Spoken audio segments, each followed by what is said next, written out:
Hi, everyone. I'm Christopher Thornycroft, and welcome to the Redwood Rundown for the week of January 24th, 2022.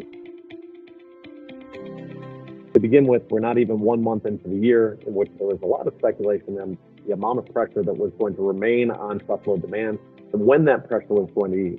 Well, now we're looking at this and starting to wonder, is the question, when will truckload demand begin to ease? Or is the question really, is truckload demand going to begin to ease?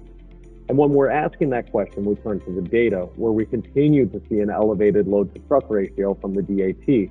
This load-to-truck ratio actually represents the highest average load-to-truck ratio over a 3-week consecutive span that we've ever seen. We also identified last week the growing trend of East Coast tightness and isolated that as our market to watch. Well, over the course of last week, the average East Coast state was at 13-to-1 load-to-truck ratio last week, and 8 East Coast states showed tightening capacity even as weather issues began to clear up. We've also seen container ships begin to bunch up outside of ports that usually do not see this congestion. This is even with Chinese ports losing major productivity losses due to COVID spikes. Keep in mind that the Lunar New Year is fast approaching on Tuesday, February 1st, and this should slow down incoming freight volumes for a bit, but then there should be a frantic pace to re-accelerate them again, and it seems like it's going to add to more port congestion, or even call it port chaos, when Chinese exports ramp back up. Finally, the Canadian vaccination mandate went live, and that has caused an immediate spike for rates.